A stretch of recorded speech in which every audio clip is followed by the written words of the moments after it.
Então vamos para a mensagem de hoje, que tem como subtítulo, subtema, Fugindo da Tentação. Então, o terceiro episódio da série de mensagens Propósito de Deus na Vida do Fiel. Então, estudando a vida de José, vejamos a fuga ou fugindo da tentação. O nosso texto base é Gênesis 39, você pode abrir aí o texto, Gênesis 39, fique aí com o texto aberto, a partir do verso 6, nós vamos já ler. Por enquanto, vamos então introduzir a mensagem.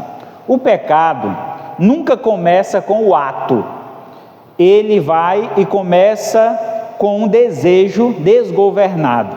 Nessa mensagem, você vai entender o processo da tentação, as mentiras que ela conta e como nós podemos vencê-la. Ninguém está imune à tentação, ela é persistente e progressiva, e que embora prometa prazer, ela promove prisão. Vejamos esta noite alguns conselhos práticos para vencer a tentação, aprendendo a não romantizar o pecado, entendendo que o pecado é uma rebelião contra Deus e que fere também outras pessoas. A melhor atitude diante da tentação é fugir dela, correndo para a segurança que encontramos em Cristo Jesus. Hoje nós vamos aprender sobre a tentação, como lidar com os nossos impulsos, e eu quero então te convidar a abrir sua Bíblia em Gênesis 39, do 6 ao 19. Nós vamos avaliar esse texto, analisar esse texto, mas no decorrer da mensagem, não vamos ler o texto todo agora, vamos ver os versículos de acordo com o desenvolvimento da mensagem. Então vejamos agora 3 verdades a respeito da tentação que nós podemos aprender olhando a história de José. Então, o primeiro texto, capítulo 39, versículos 6 e 7.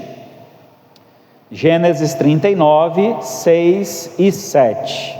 Diz assim então a palavra de Deus: Potifar confiou o que tinha às mãos de José, de maneira que não se preocupava com nada, a não ser com o pão que comia. José tinha um belo porte e boa aparência. Assim, depois de algum tempo, a mulher de Potifar pôs os olhos em José e lhe disse: venha para a cama comigo.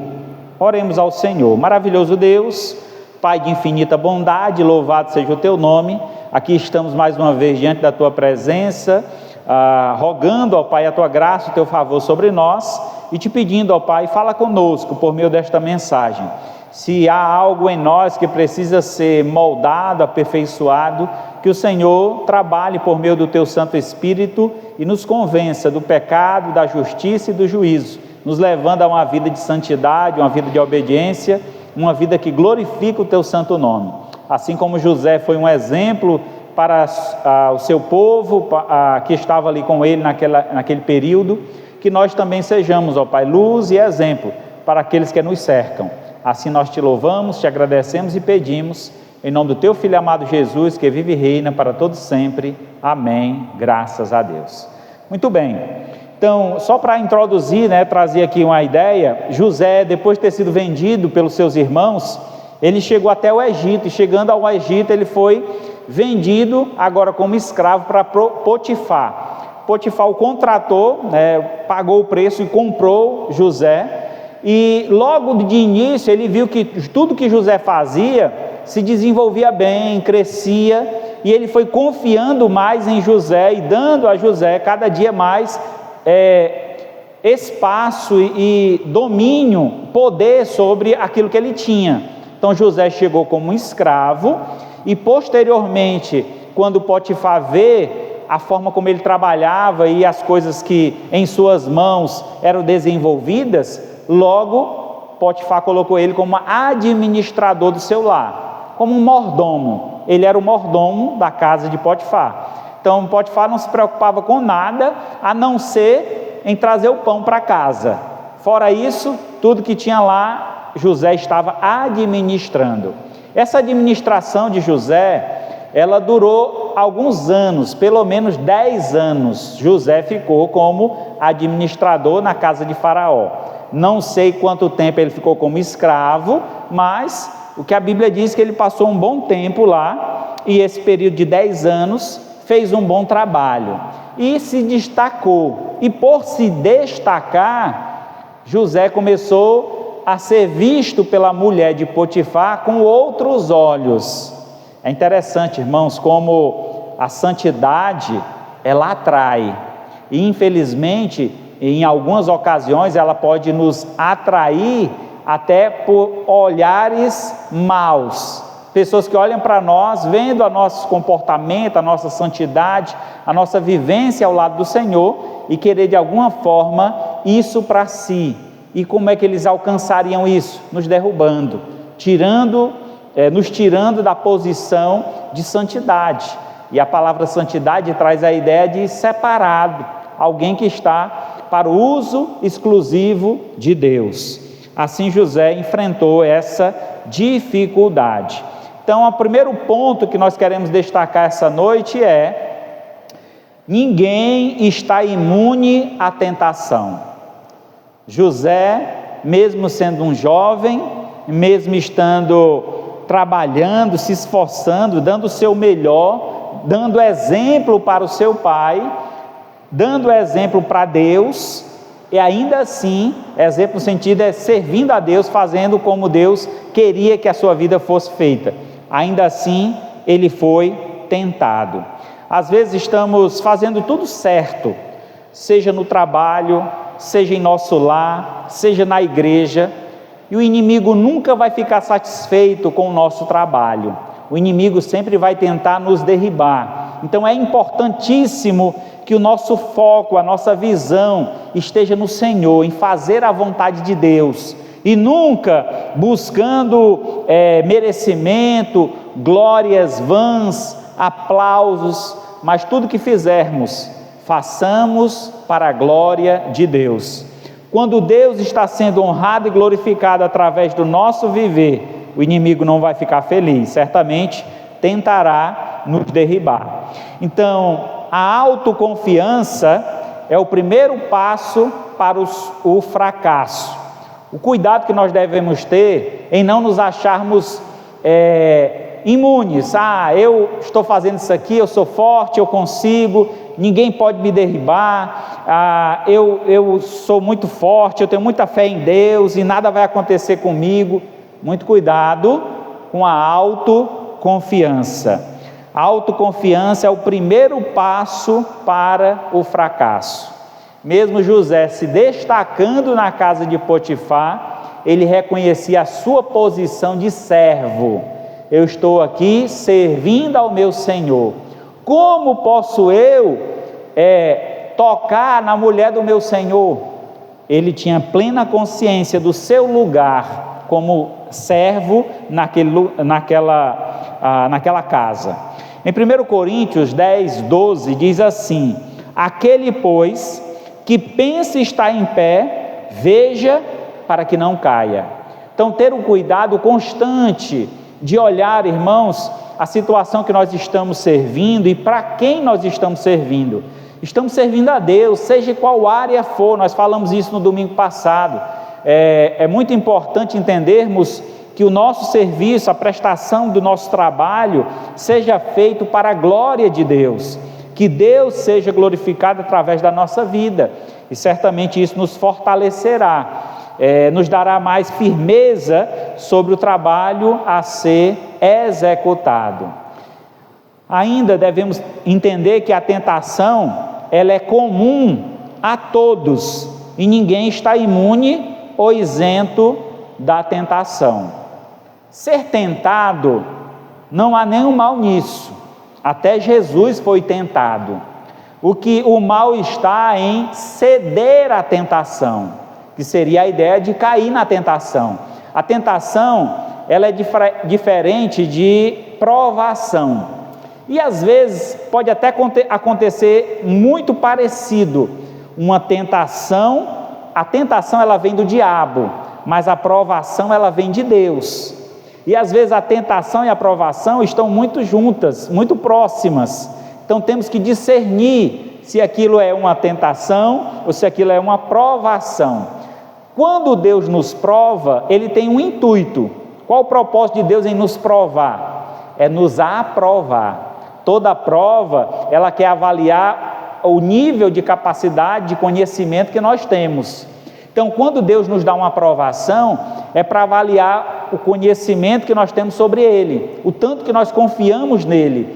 E aí, quando vencemos aquela prova, temos de Deus uma posição agora mais elevada. Deus nos coloca em uma posição melhor. Já a tentação, ela vem da parte do diabo, e o intuito dela é nos derribar, realmente é nos tirar do centro da confiança em Deus e confiar em nós mesmos. Quando a gente então está em uma situação e a gente pensando em fazer o que é errado e colocamos a desculpa nos outros. Mas todo mundo faz.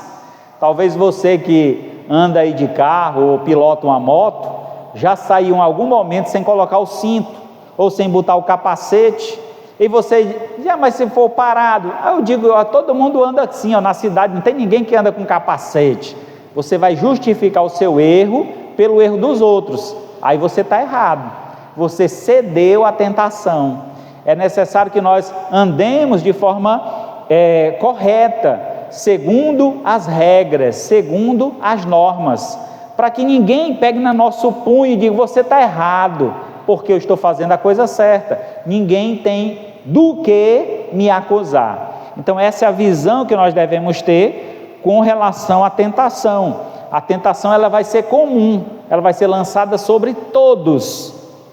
Então é importante que estejamos de pé para que não caiamos. 1 Coríntios 10:13 diz: não vos sobreveio tentação que não fosse humana, mas Deus é fiel e não permitirá que sejais tentado além da vossa força. Pelo contrário, juntamente com a tentação, vos proverá livramento, de sorte que possais suportar. Então, toda tentação que o inimigo lança contra nós, é possível vencê-la, se tivermos nossa fé firmada no Senhor. Irmão, será que a gente encontra algum personagem bíblico que passou por uma situação de tentação e foi firme e fiel ao Senhor e não cedeu à tentação? O que me vem à mente aqui, rapidamente, é Jó. Imagina Jó, tamanho sofrimento Jó passou. E é interessante que é muito paralela a ideia da provação e tentação com relação a Jó. Por quê? Deus provou Jó, provou a fé de Jó, mas usou Satanás para tentá-lo. Então, Satanás tirou tudo que Jó tinha, Satanás lançou doenças sobre Jó, Satanás fez muitas coisas ruins. Aí colocou Jó diante de uma grande questão, quando a sua esposa pergunta ou diz, por que tu ainda adoras a este Deus? Diante dele ter perdido tudo, um corpo coberto de feridas, se coçando com um caco de telha, e aí a mulher diz, amaldiçoa esse Deus e morre, homem. De que adianta tu ainda adorar esse Deus diante dessa situação?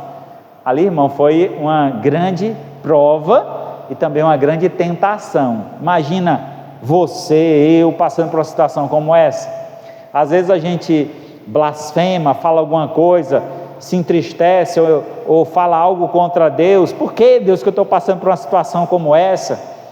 E vendo a vida de Jó, é muito pequeno o nosso sofrimento diante de tudo aquilo que aquele homem passou. E no entanto aquele homem foi fiel e disse, como eu posso falar alguma coisa contra esse Deus? Porque tudo que eu tenho foi Ele que deu. Então Ele me deu, Ele levou, e bendito seja o nome do Senhor. Então ali Jó conseguiu vencer a tentação, mesmo passando por aquele momento muito difícil. Então, o primeiro passo para nós sermos protegidos e conduzidos pela graça de Deus, é reconhecer a nossa fragilidade e a nossa debilidade. Entendamos que não estamos imunes à tentação. Logo, como diz aí em 2 Coríntios 10, 12, pelo que sinto prazer nas fraquezas, nas injúrias, nas necessidades, nas perseguições, nas angústias, por amor de Cristo, porque quando sou fraco, então é que sou forte. Paulo nos traz uma lição interessante aqui nesse texto. O que Paulo nos afirma e nos diz é muito interessante. Ele disse que aprendeu a estar contente e feliz em toda e qualquer circunstância. Ele soube passar por abundância, estar numa situação muito agradável, mas ele soube também passar por sofrimentos, grandes necessidades. Paulo ficou à deriva no mar por muitos dias, Paulo foi açoitado, Paulo foi injustiçado, foi apedrejado. Então Paulo passou por muitas situações, e ele aprendeu esta lição de uma forma dolorosa, mas essa lição ele nos ensina de uma forma amorosa. E que lição é essa que ele nos ensina? Quando se trata da tentação, a gente nunca pode achar que é forte, a gente nunca pode achar que tem todo o poder. Pode vir o que vier. Todos nós, irmãos, olha, todos aqui presentes, tem uma área fraca na vida. Vou olhar para os homens, poderíamos citar aqui, alguns homens têm uma fraqueza pelas mulheres, outros têm a fraqueza pelo dinheiro, ganancioso, outros têm a fraqueza por algum tipo de droga, seja bebida, seja o fumo, e tantas outras coisas. Então nós sempre temos uma área que é mais debilitada, mais fraca em nossa vida. Então o que fazer para vencer esta batalha e não cairmos justamente nesses pontos fracos? Porque é nesses pontos que o diabo vai tocar, é nesses pontos que ele vai nos facilitar. Então devemos evitar, entender a nossa fraqueza. Digamos, se eu tenho uma fraqueza com bebida alcoólica, por exemplo, se eu estou passando na rua e encontro um amigo, está num bar, ali bebendo, e me chama, epa, vem cá, quero falar contigo. Rapaz, agora eu não posso, mas amanhã a gente se encontra, vai lá em casa, quando tu sair daí pode passar lá em casa. Evita aquele lugar, não senta naquela mesa, porque certamente, se você sentar, vai estar abrindo uma brecha, dando a oportunidade para o inimigo te atacar. Então eu estou tocando num ponto aqui, mas temos vários, hoje principalmente, com as redes sociais, a liberdade que a gente tem através da internet, a facilidade de acessar conteúdos impróprios. Devemos tomar muito cuidado para não ceder à tentação. Então fugir da tentação é o nosso lema. Então entender qual a minha fraqueza, e entendendo a minha fraqueza, aí então eu posso me tornar forte, porque eu confiarei mais no Senhor, eu correrei para os braços do Senhor, quando aquele ponto fraco for tocado em mim. Então irei orar, irei buscar o Senhor, irei buscar ajuda com outros servos de Deus, e assim alcançarei força para vencer a tentação. Em segundo lugar, a tentação, ela é persistente e progressiva. Vamos ler aí os versos adiante, do 10 ao 12. Gênesis 39, 10 ao 12.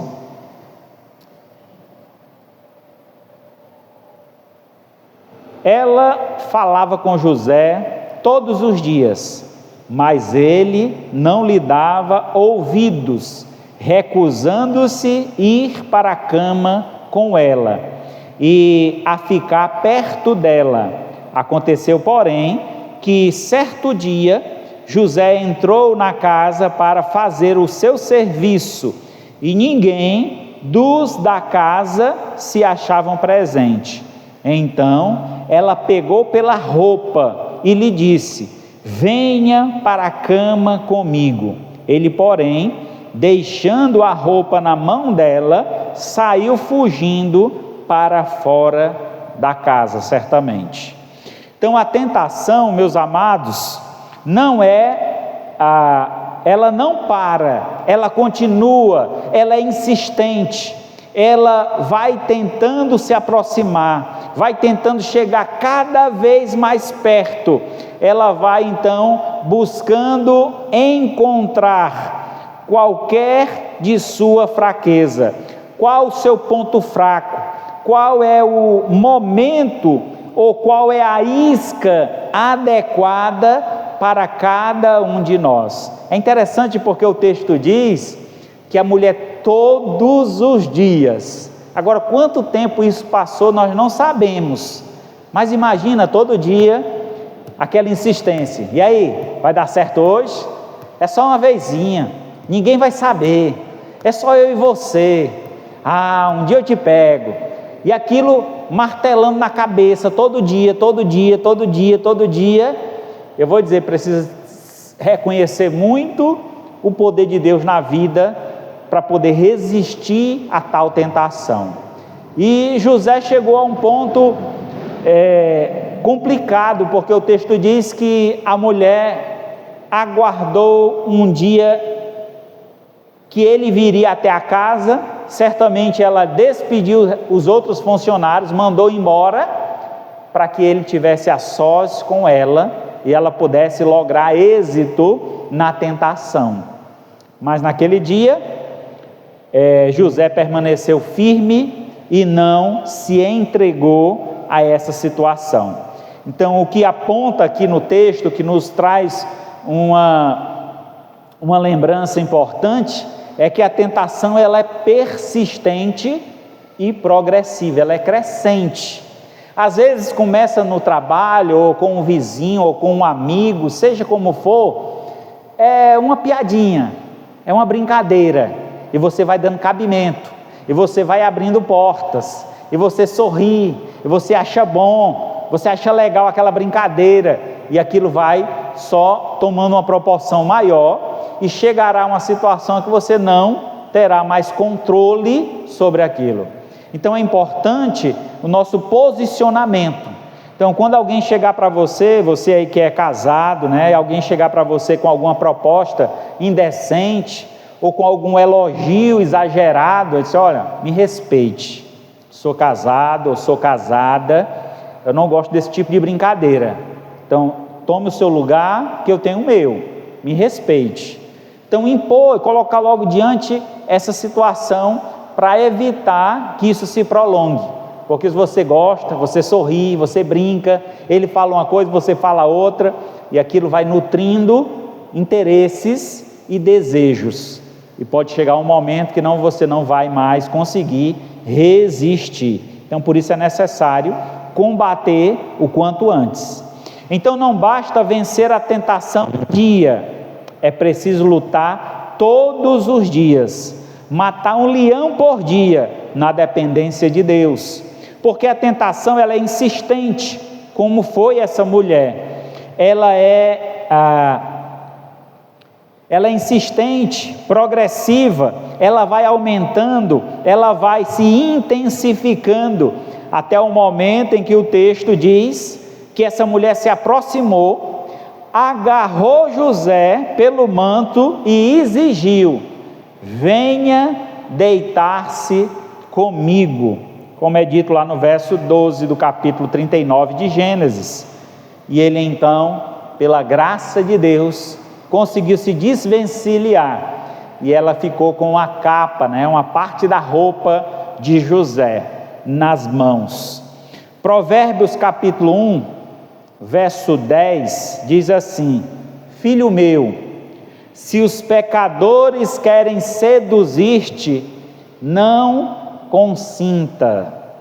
Se os pecadores querem seduzir-te, não permita, não deixe que a sedução tome conta do teu coração. Eu já compartilhei em outra ocasião aqui na igreja, mas reforçando a ideia aqui, eu lembrei agora de uma tia que eu tinha, porque ela já faleceu,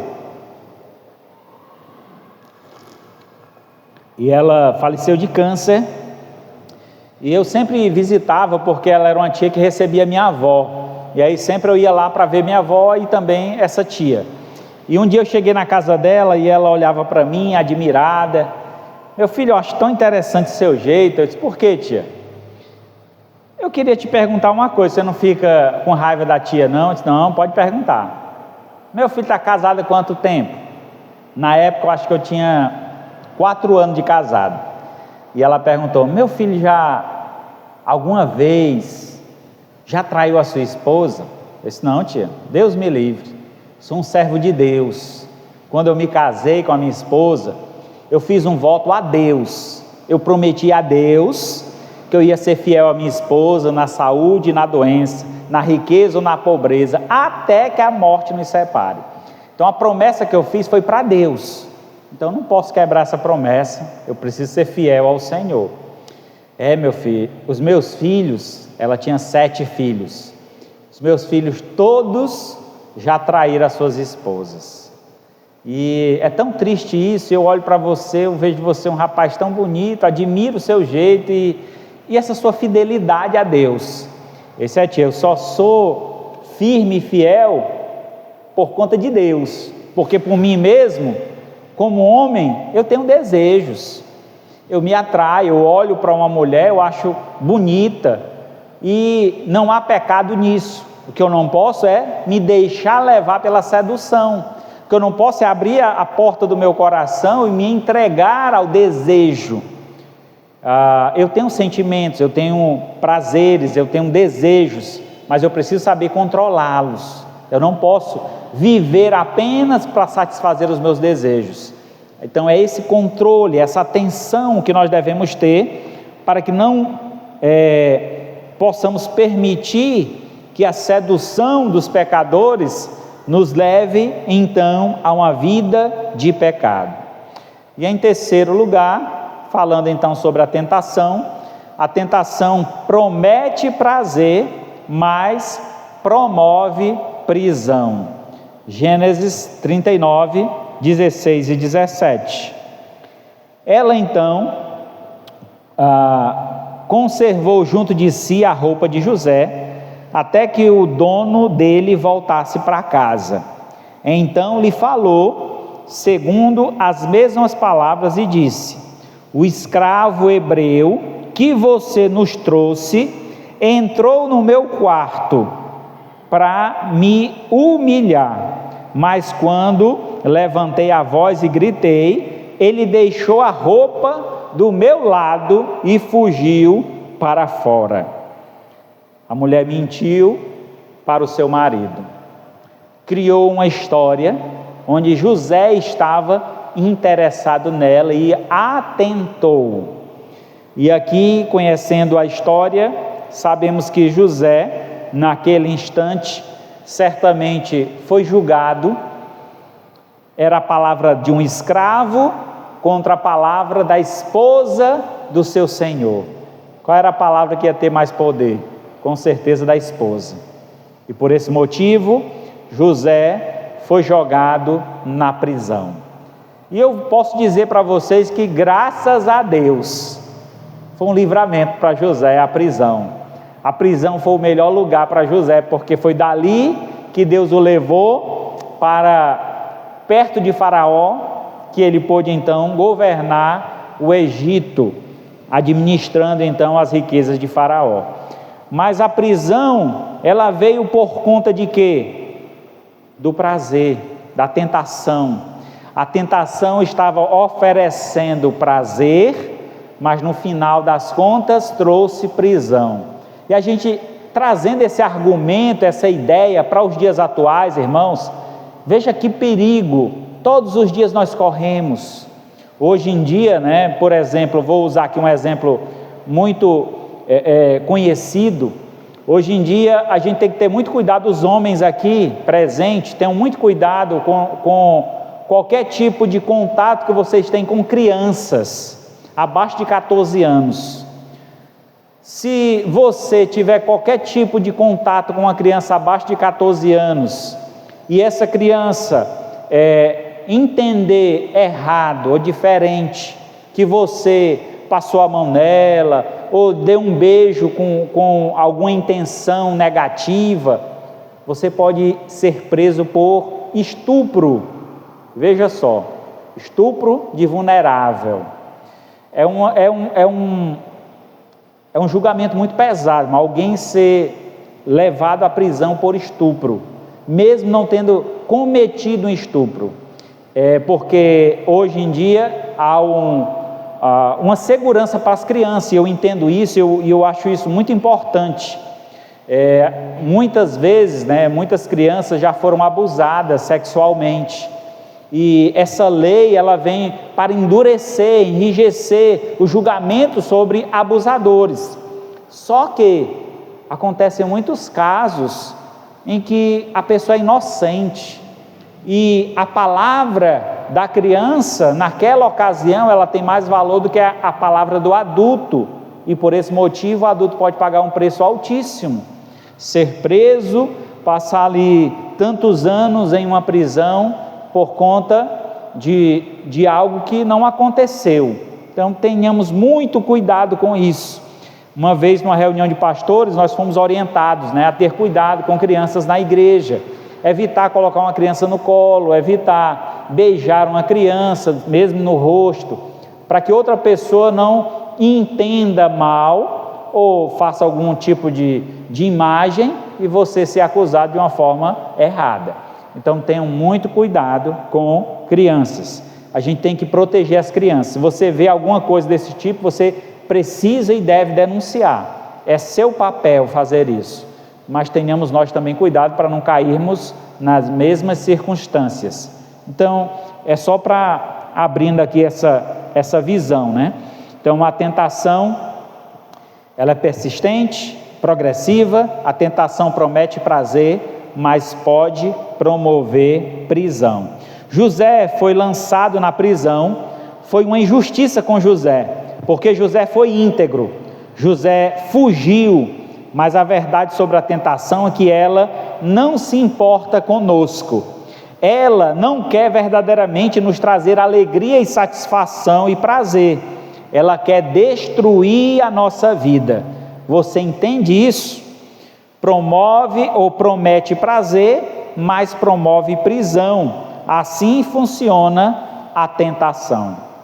A tentação, meus amados irmãos, ela é como pegar um ônibus enganado, errado. Você pode até aproveitar o passeio, mas lamentará o destino.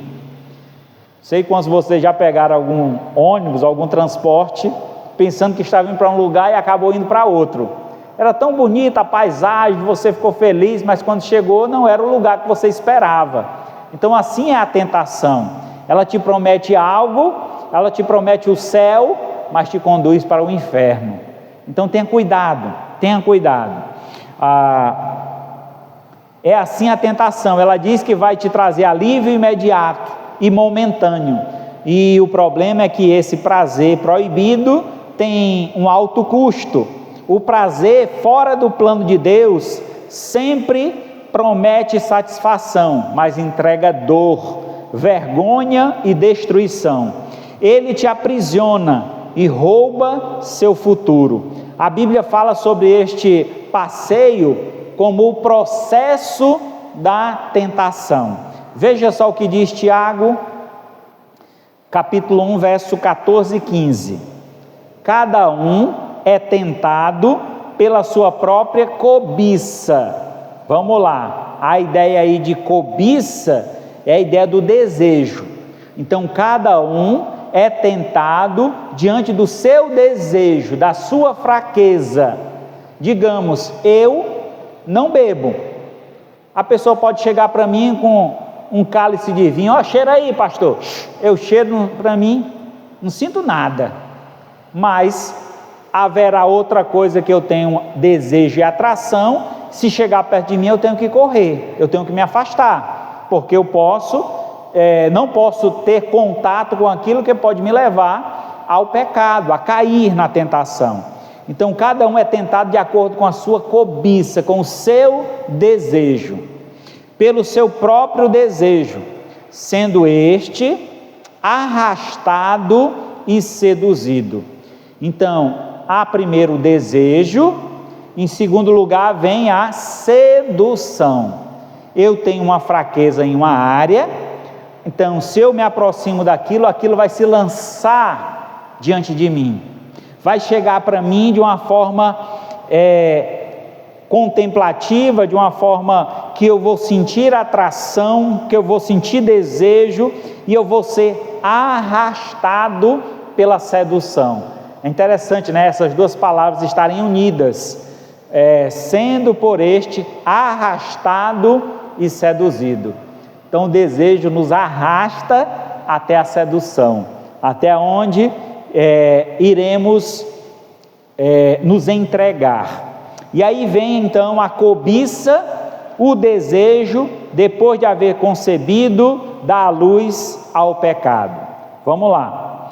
Primeiro ao desejo, segundo a sedução, em terceiro lugar a concepção. É aquilo que aconteceu com Eva. Eva olhou para a árvore do conhecimento do mal e desejou. Ela viu então que aquela árvore era admirável, ela era prazerosa, ela trazia uma atração, e ela então pegou do fruto e comeu. Assim é o processo. Ela concebeu a partir do momento que ela olhou para aquela planta e sentiu o desejo de tocar e comer. E depois que comeu, o que foi que aconteceu com ela? A morte, porque aí é a entrega do pecado. O pecado gera a morte. A Bíblia diz: a alma que pecar, essa morrerá. A morte é separação, a separação de Deus, da vontade de Deus. Então este é o processo que a tentação, ela aplica à nossa vida: o desejo, a sedução, a concepção e a morte. Então tenhamos esse cuidado. Todo pecado traz morte.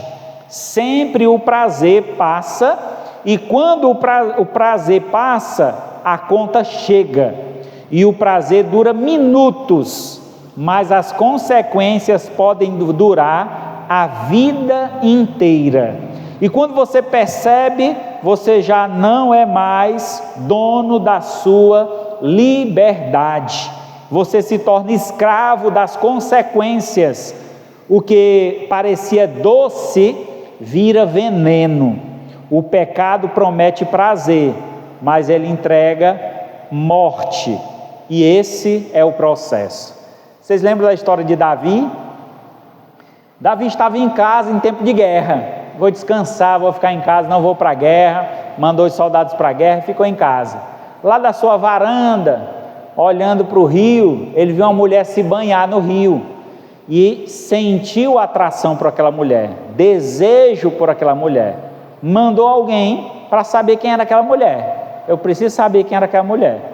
E aí foi lá, descobriu então que a mulher era a esposa de um soldado dele que estava na guerra. Ele mandou trazer a mulher para o seu palácio, se deitou com essa mulher ficou grávida dele, e ele agora ficou preocupado. O que é que vai ser de mim, rapaz? A mulher é casada, já sei o que eu vou fazer. Um pecado puxa o outro. Ele queria encobrir o seu pecado. O que foi que ele fez? Manda chamar o soldado da guerra. Meu senhor, meu rei está me chamando, está precisando de mim. O soldado chega e disse: olha, eu quero que você descanse, já está muito tempo na guerra, vá para casa, vá ver sua mulher, vá se deitar com ela, aproveite, descanse um pouco. O soldado saiu da frente do rei Davi, se deitou no portão do palácio. Eu vou fazer o que em casa? Os meus colegas todos guerreando, dando a vida pelo meu rei, eu não acho justo eu ter essa folga, e enquanto os meus amigos estão lá dando a vida pelo meu rei, eu vou dormir aqui. E dormiu na porta lá do palácio. Quando foi no outro dia, o rei descobriu que ele não tinha ido para casa, escreveu uma carta para o comandante, entregou para o soldado: volte lá para a frente de batalha, entregue essa carta para o comandante. O que dizia na carta? coloca este homem na frente do campo de batalha. Para quê? Para que ele fosse morto. Estando ele morto, ele podia tomar a esposa do soldado como sua esposa. E assim ele fez. E aí um pecado puxou o outro. Uma mentira puxa outra mentira para cobrir outra mentira. E a gente acaba se envolvendo em emaranhado de mentiras. E a nossa vida se perde, porque estamos entregues completamente ao pecado. Então, resistir à tentação é algo que nós precisamos todos os dias. O inimigo está ao nosso derredor, como um leão, procurando apenas uma brecha para nos tragar. E nós precisamos então fortalecer a nossa fé no Senhor e resistir à tentação. Vimos então essa noite 3 verdades sobre a tentação. A grande questão agora é como nós podemos vencer a tentação. E aí é o que eu gostaria de levar adiante a partir de agora. Vejamos agora, vamos aprender com José como vencemos a tentação. Em primeiro lugar, vencemos a tentação, primeiramente não romantizando, não achando que é normal, que é assim mesmo. Versículo 9 de Gênesis 39, diz assim: não há ninguém nessa casa que esteja acima de mim, ele não me vedou nada, a não ser a senhora, porque é mulher dele. Como, pois, cometeria eu tamanha maldade e pecaria contra meu Deus? José, ele tinha consciência de que estava naquele lugar pela graça de Deus. Ele tinha consciência que no lugar onde se ganha o pão, não se come a carne. Ele tinha consciência do respeito que deveria ter para com aquela pessoa que estava ali e que não fazia parte da sua vida. Ele era um funcionário, ele era um trabalhador, e tinha que fazer o seu trabalho sem qualquer interesse diferente disso.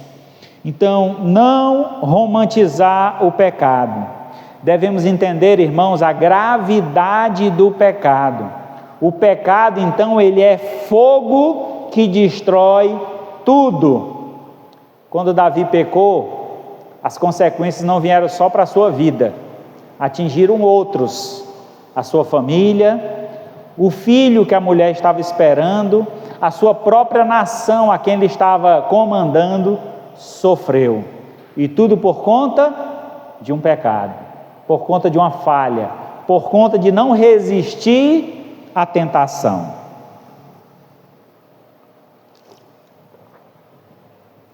Jó 31, versículo 1, verso 11 e verso 12, diz assim: fiz uma aliança com os meus olhos, como pois eu os fixaria numa donzela? Pois seria isto um crime hediondo, delito a punição de juízes, pois seria fogo que consome até a destruição, e desraigaria toda a minha renda. Então Jó, quando estava passando por toda a tribulação de vida, tinha perdido os filhos, estava doente, cheio de feridas, vieram alguns amigos visitá-lo, e os amigos questionaram: Jó, tu cometeu algum pecado, Jó? Diz aí o que foi que tu fez, porque tu só pode ter feito alguma coisa muito mal, para tudo isso estar acontecendo na tua vida. Jó disse: não, jamais. Jó, por acaso tu olhou para uma moça virgem e desejou essa moça? E aí Jó dá essa resposta: como eu faria isso? Como eu colocaria os meus olhos numa donzela? Seria isso um crime hediondo. É interessante, né? Porque hoje é um crime hediondo, justamente se um homem tocar em uma criança até 14 anos. Crime hediondo, estupro. Então, esse cuidado Jó tinha, e esse cuidado nós devemos ter em nossa vida. Romantizar o pecado, irmãos, é muitas vezes achar que é normatizar o pecado, achar que é normal, todo mundo faz. Ah, eu faço isso, mas quantas pessoas fazem? Eu já vi até um pastor fazendo, já vi tanta pessoa fazendo. Não se compare, não se iguale a quem está abaixo de ti, se iguale àquele que está acima, aquele que está fazendo a coisa certa. Quem é o nosso exemplo maior? Quem é que nós devemos seguir? É Jesus. Você já viu Jesus fazendo tal coisa? Então, quando te vier o desejo, a tentação, você se coloca no lugar de Jesus. Se Jesus estivesse aqui agora, eu teria coragem de entrar nesse lugar? Eu teria coragem de falar com essa pessoa? Eu teria coragem de tocar nisso?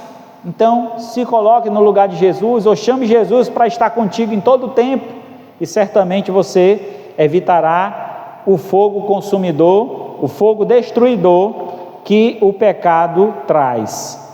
Se começasse um fogo na sala da sua casa, o que é que você faria, irmãos? Começasse ali uma chama de fogo na sala da sua casa, o que é que você faria? Apagava, né? O mais rápido possível. Então essa é a ideia. Quando a tentação vem, apaga, tira da mente, corre para longe, tenta apagar aquele fogo, não permita que aquele fogo cresça e tome conta de todo lugar, porque se ele crescer, ele vai destruir tudo, apagaria certamente imediatamente, ou deixaria queimar tudo, apagaria. O pecado é assim, uma pequena faísca pode destruir tudo. Então trate cada desejo pecaminoso desta forma, apagando, fugindo. Faça um acordo com seus olhos, de não olhar e de não se aproximar. Estabeleça limites claros na sua vida. Proteja-se, fuja. Essa é nossa atitude. O segundo método ou maneira de nós fugirmos da tentação é entendendo que todo pecado é uma forma de rebelião contra Deus. Verso 9, lá José diz, do capítulo 39 de Gênesis, quando ele diz assim, que maldade, eu pecaria contra Deus, né? Cometeria eu tamanha maldade e pecaria contra Deus? O pecado dele, se ele cometesse, não seria contra o seu Senhor? Como é que ele coloca contra Deus? É porque ele tinha uma visão e um entendimento de que tudo que nós fazemos, ou é para a glória de Deus, ou é para a vergonha de Deus. Nós envergonhamos Deus com as nossas atitudes, ou glorificamos a Deus com nossas atitudes. E ele decidiu, foi uma decisão tomada, que nós também podemos tomar, decidiu tudo que ele fizesse seria para a glória de Deus. Ele não queria trazer nenhum vexame para o nome do Senhor. Então assim devemos entender que todo pecado é uma forma de rebelião contra Deus. A sexualidade não é um assunto privado, é um terreno sagrado. Irmãos, entender que essa área é uma área muito melindrosa, né? Muito difícil, porque por muitos anos foi nos passada a ideia de que sexo é pecaminoso, é errado, porque nós entendemos que essa área é suja, porque por muitos anos foi agregado isso ao erro de Adão e Eva, por exemplo.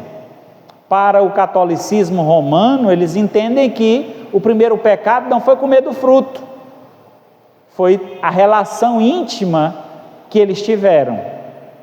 Essa é uma ideia, uma filosofia que é extraída dentro do catolicismo romano. Então nós precisamos entender que o sexo foi feito para a glória de Deus, mas ele deve ser feito dentro de um contexto que Deus aprovou, que é o casamento. Deixará o homem pai e mãe, unir-se à sua mulher, tornando os dois uma só carne.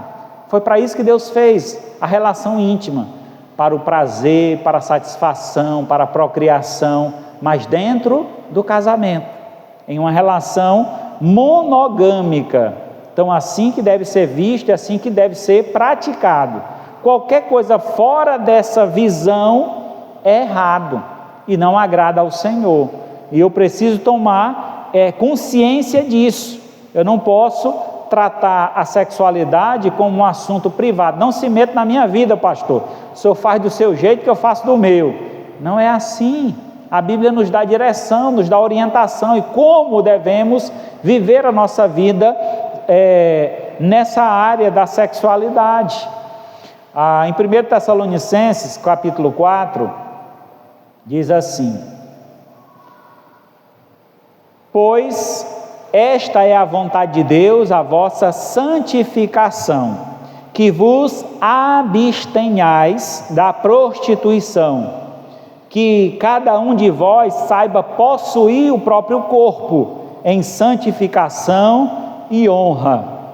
Então o nosso corpo, ele é santuário do Espírito Santo de Deus. O Espírito de Deus habita em nós quando reconhecemos Jesus como Senhor e Salvador de nossa vida. Por esse motivo, então, nós não devemos degradar o nosso corpo, nos envolvendo em prostituição, em sexo fora do casamento, porque isso não agrada a Deus. Devemos então entender que a nossa pureza aponta para aquele a quem nós servimos. Santidade, então, é viver de acordo com aquilo que agrada a Deus, é viver de acordo com o mandamento de Deus: sede santo, porque o Senhor vosso Deus é santo. A palavra santidade significa separado, algo que foi separado para o uso exclusivo de Deus.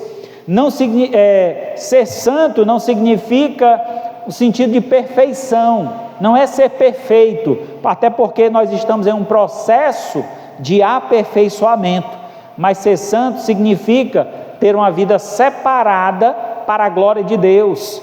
Agora nós servimos a único propósito: servimos para a glória de Deus. Esta é a visão que devemos ter sobre a nossa vida. Ainda em 1 Tessalonicenses, verso 7, diz o seguinte: portanto, Deus não nos chamou para a impureza, e sim para a santificação. Uma vida de santidade é o que Deus espera de nós, e a santidade dentro de um relacionamento que agrada ao Senhor. Terceiro lugar, o pecado não afeta só você, ele fere também as pessoas. Gênesis 39, 8 e 9. Ele, porém, recusou e disse à mulher do seu dono: escute, o meu senhor não se preocupa com nada do que existe nessa casa, porque eu estou aqui e tudo o que tem ele passou em minhas mãos, mas há ninguém nesta casa que esteja acima de mim. Ele não me vetou nada, a não ser a senhora, porque é mulher dele. Plena consciência que ele tinha, né? Entendimento do valor. O pecado, irmãos, não afeta somente você, ele fere também outras pessoas. Essa mulher desejou José, e certamente o pecado que ela iria cometer iria afetar outras pessoas seriam feridas por conta desse pecado. Então, a decisão de seguir o desejo do coração faz você cavar a própria cova. Você cai na armadilha, na isca do inferno. O pecado nunca é só pessoal, ele sempre deixa um rastro de destruição. É o que aconteceu com Davi e o que aconteceu com outros reis, que nós podemos conhecer a história através das Escrituras, de homens que se entregaram aos prazeres da carne, e as consequências foi a destruição de sua família, a destruição do seu povo. Imagina só, meu irmão, que tristeza é ver a consequência do pecado, às vezes na nossa própria família. O meu pai era assim, meu pai fazia isso, e aí as consequências que aquilo trouxe para a nossa família, ou para a minha família, ou para a sua, de um pecado cometido pelo seu pai, pela sua mãe, e ali as futuras gerações só repetiram os mesmos erros.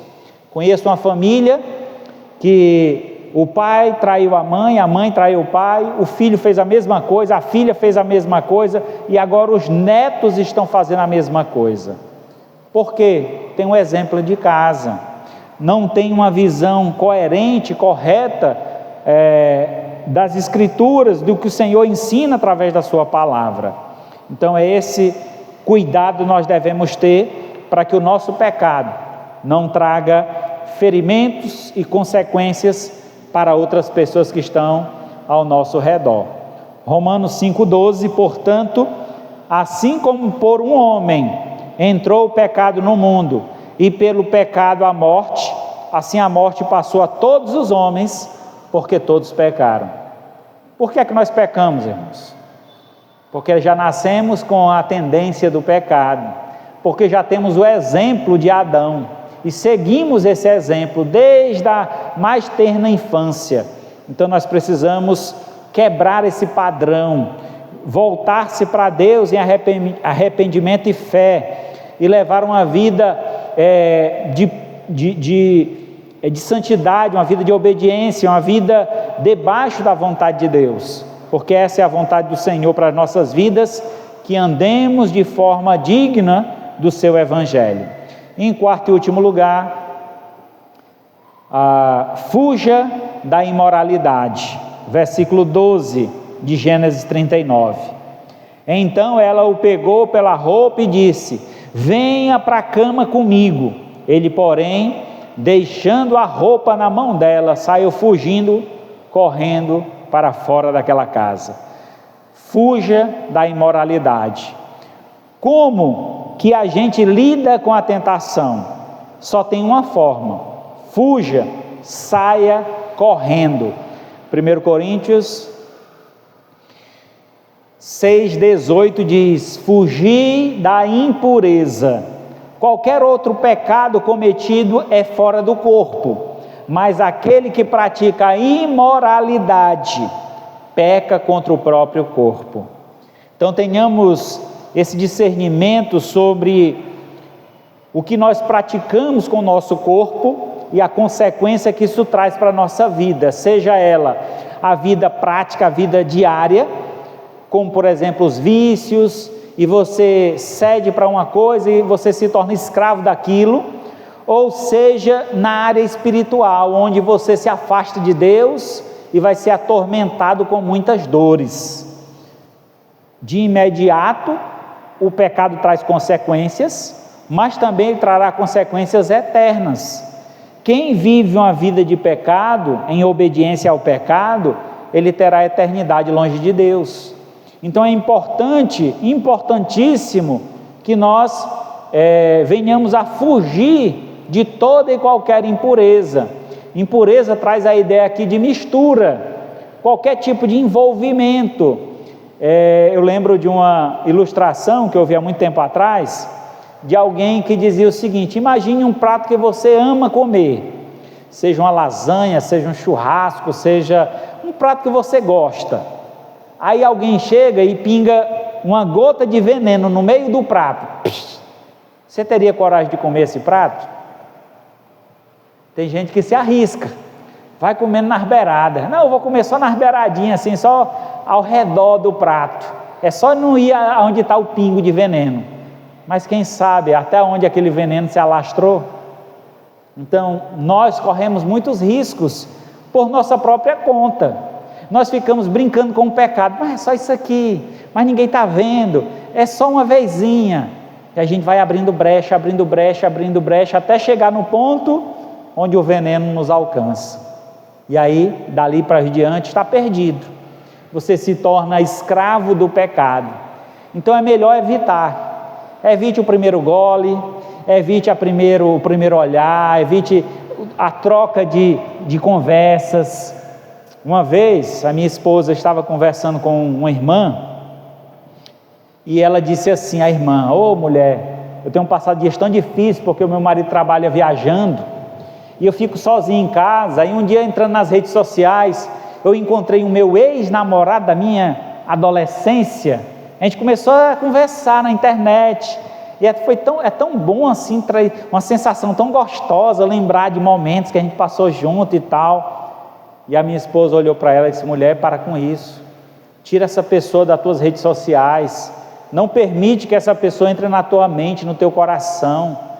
Teu marido está viajando, tu está só, tu está vulnerável, e certamente tu está abrindo uma brecha que depois não vai ter força para fechar. Então fecha enquanto é tempo, esquece essa pessoa, tira ele das tuas redes sociais. Então tem gente que fica nas redes sociais procurando os ex. Rapaz, será que eu encontro fulano? Aí bota lá o nome, olha o que é que ele está fazendo, já está casado, eita como ele engordou, ai como é, já tem 3 filhos. Irmão, esquece essa pessoa, não faz mais parte da sua vida. Se ela não está contigo, foi porque Deus não quis, e outras pessoas, ou outra pessoa, Deus tinha para você, muito melhor, muito mais especial. Então, tenha consciência disso, cuide disso, não deixe que o pecado, a imoralidade, tome conta da sua mente, do seu coração. Fuja da imoralidade, corra. Para fugir da imoralidade, corra para o único lugar seguro, corra para os braços do Pai. Hebreus 4,16. Acheguemo-nos, portanto, confiadamente junto ao trono da graça, a fim de recebermos misericórdia e acharmos graça para socorro em ocasião oportuna. Acheguemo-nos. Vamos correndo para os braços do Pai, que está de braços abertos para nos receber. Não importa o que você já fez, Ele está pronto para te perdoar. Mas é importante que assim que você se achegar a Ele, você deixe para trás toda a prática pecaminosa. Lembra quando Jesus curava as pessoas, Ele dizia: vá e não peques mais. Não adianta você vir à igreja, ouvir uma palavra, confortar o seu coração, trazer um alívio, tirar o peso, a carga dos seus ombros, e aí voltar durante a semana e praticar todo o erro novamente. Então é preciso mudança, é preciso transformação, a entrega tem que ser completa. Então se entregue por completo ao Senhor, e Ele cuidará de ti e te protegerá diante dos seus braços, tendo você em suas mãos. Concluindo então, por que será que eu continuo voltando para o erro, mesmo sabendo que Deus me perdoou? Essa é uma pergunta que alguns fazem. Por que é que eu não consigo vencer isso? Por que é que eu sempre fico voltando para o mesmo erro? Primeiro, porque o arrependimento foi só emoção e não virou direção. Porque você porque você chorou no domingo, mas não fechou a porta na segunda-feira. Porque você pediu perdão, mas não cortou o ciclo, ainda alimenta as conversas, revive os mesmos gatilhos. O pecado volta porque você ainda encontra espaço, ou porque ele ainda encontra espaço em você. É preciso você tomar uma decisão. Decida amar mais a presença de Deus do que o prazer do momento. O ciclo vai continuar se você não tomar essa decisão. Então decidi amar a Deus mais do que os meus prazeres, decidi amar a Deus do que a minha própria vida, e aí certamente eu vou me libertar de toda a artimanha, todos os gatilhos, todas as fraquezas da minha vida carnal, porque eu terei uma vida espiritual. Se o pecado ainda te prende, talvez seja a hora de você fazer uma pergunta mais profunda. Que pergunta é essa? Quem eu amo mais? A mim ou a Deus? Quem é que eu tenho amado mais? Quem é que eu quero satisfazer? Quem é que eu quero alegrar? A mim ou a Deus? Você não vence o pecado tentando ser mais forte. Você vence o pecado andando mais perto de Jesus. Corra para o único lugar seguro, debaixo da graça de Jesus. E aí, para finalizar, 1 João 1,7: se porém andarmos na luz, como Ele está na luz, mantemos comunhão uns com os outros, e o sangue de Jesus, seu Filho, nos purifica de todo o pecado. Corra para a luz. Aquele que busca Jesus Cristo, ele diz: eu sou a luz do mundo. Quem me segue não andará nas trevas, pelo contrário, terá a luz da vida. A sua vida será repleta de luz quando você buscar Jesus de todo o teu coração. Buscai o Senhor enquanto se pode achar, e invocai-o enquanto está perto. Deixe o perverso seu caminho, o homem iníquo seus pensamentos. Converta-se ao Senhor, que se compadecerá dele. Volte-se para o nosso Deus, porque Ele é rico em perdoar. Então, nessa noite, eu quero convidar você a baixar sua cabeça agora e pedir perdão ao Senhor. Senhor, me perdoa, porque eu tenho colocado os meus olhos, o meu coração, muitas vezes, diante da tentação. Mas nessa noite eu aprendi uma grande lição, que eu preciso amar o Senhor acima de tudo e de todos, para que eu possa viver para a glória do Teu nome, vivendo uma vida santa, uma vida que glorifica o Teu santo nome.